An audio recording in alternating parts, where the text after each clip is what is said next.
And Disney decided to hire the most insufferable girl boss narcissist that exists on Earth, who hates Snow White. Because they're leaning into woke. Hardcore. They're petrified of some kind of backlash. I mean, you see with Disney now. I mean, Disney, one of the most gay-friendly companies. And she was once hailed as the face of Disney's bold new era. The fresh, confident voice meant to lead a 21st century reinvention of its most iconic fairy tale. But today, Rachel Zegler isn't on a red carpet. She isn't on set. She isn't even in the country. Because just days after Disney filed a jaw-dropping $100 million lawsuit against her, she vanished from Hollywood. One moment, she was the talk of Burbank boardrooms. The next, her name appeared quietly on a late-night flight manifest. Destination: unknown. Witnesses claim she slipped through a private terminal flanked by aides. Her expression unreadable. But how did it come to this? How did Disney's modern princess go from center stage to global fugitive of PR chaos? It didn't start this way. When Rachel Zegler was announced as the new Snow White, the fanfare was loud. She was young, talented, energetic, a symbol of what Disney called the future of storytelling. The casting was promoted not just as a film decision, but as a cultural milestone. Rachel herself was vocal, passionate, even radiant in early press appearances. She spoke of inclusion, of giving the classic character a new voice for a new generation. But within months, that voice, so fresh, so fearless, began causing tremors. The cracks first appeared during interviews. Rachel referred to the 1937 original as scary and dated, admitting she had no love for the cartoon that made the role legendary. At first, it sounded like a harmless opinion, but when she joked that the prince in the story was a stalker and that romance had no place in a modern tale, the backlash began. Disney diehards, nostalgic parents, and even casual fans felt alienated. Memes exploded across TikTok. Her quotes were stitched into viral reactions, some mocking, others angry. She became a symbol, not of progress, but of perceived arrogance. Disney's marketing team scrambled to keep the film on track. But Rachel didn't retreat. Instead, she doubled down. During the European press tour, executives asked her to soften her tone. Instead, she delivered even more pointed takes. Then came the now infamous live stream where she half-joked, "People will always come see my movies no matter what." It was a throwaway line. But in an era where every second is recordable, replayable, and memeable, it came across not as confidence, but as entitlement. What happened next transformed a rocky PR ride into a full-blown crisis. Test screenings were underwhelming. Families weren't connecting with the new Snow White. Critics called it bloated and overworked. Behind closed doors, Disney executives began whispering the unthinkable. Was this remake doomed? Spreadsheets showed ballooning costs, visual effects delays, extended reshoots, ad campaigns now matching the film's entire production budget. Internal emails revealed panic. The charm was missing, the magic had evaporated, and the lead actress, rather than rallying public support, was unknowingly sabotaging the film from the inside out. Then came opening weekend, a box office bomb. The film crawled into second place, trailing behind a pixelated family flick many critics had written off. Globally, the numbers were even worse. Analysts realized something chilling. Even optimistic projections wouldn't break even. Disney, the master of billion-dollar hits, had fumbled one of its most sacred tales, and much of the drag according. To survey data and sentiment analysis traced back to Rachel's public persona, the numbers were damning. Polls showed a measurable decrease in purchase intent among viewers who had seen her interviews. Comments online accused her of insulting the audience. Marketing partners pulled back. Merchandising deals shrank. Executives did the math. The damage, estimated at $100 million, that's enough to fund 2 animated features or an entire slate of Disney Plus series. And so, for the first time in its modern history, Disney made a decision that sent shockwaves. Through the industry, they sued their own lead actress.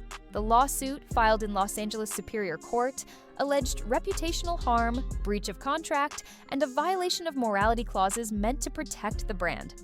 It was unprecedented. Studios, don't sue stars. Not publicly. Not like this. But Disney argued this was different. Rachel, they claimed, had damaged the very foundation of the film's success, its relationship with the audience. While Hollywood insiders debated the legality, one thing was, Certain, the relationship was broken beyond repair. As the media caught wind of the legal bombshell, another twist unraveled. Rachel Zegler had vanished. Her condo in Los Angeles was quiet. No press appearances, no statements, no photos. But then, airport logs revealed a passenger manifest with her name on a late-night private flight. Where was she going? Some said Canada. Others suspected Dubai. A blurry photo later surfaced online. Someone resembling Rachel spotted near a luxury retail mall overseas. Grainy, unconfirmed. But the rumor mill exploded. Why would she flee? Was she avoiding being served? Seeking counsel abroad? Buying time to regroup? No one knew. Meanwhile, Disney's legal team petitioned to expand international jurisdiction. Industry watchers were stunned. Rachel's silence became the loudest noise in the entertainment world, and Disney, now facing Wall Street pressure over a disastrous quarterly report, kept pushing. Internally, the lawsuit also served as a message to shareholders. Accountability still matters. Behind the scenes, Hollywood agencies grew anxious. Was this the new normal? Would any public misstep now risk litigation? Casting directors reportedly began adding social media clauses and monitoring protocols into every contract. Producers whispered fears that actors would refuse legacy roles if speaking freely became too risky. A shadow now hung over every casting meeting. Then, just as speculation peaked, Rachel resurfaced. Not in a press conference, not in an interview, but in a photograph. A single, carefully lit Instagram post from a private account.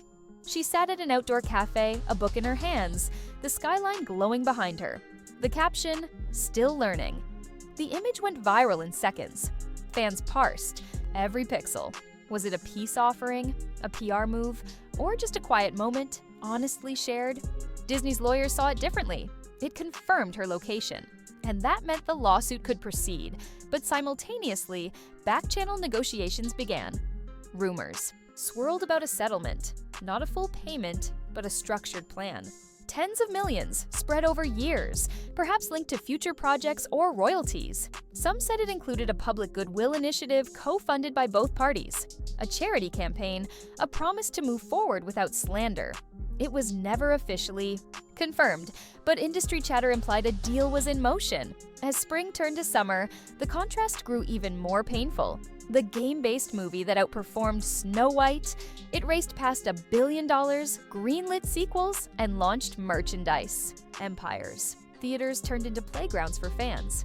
Meanwhile, Snow White disappeared from cultural conversation, a ghost story in Disney's vault. And yet, from the ashes of that failure, a change began. Disney announced fewer remakes, more originals, a new code of conduct for marquee talent.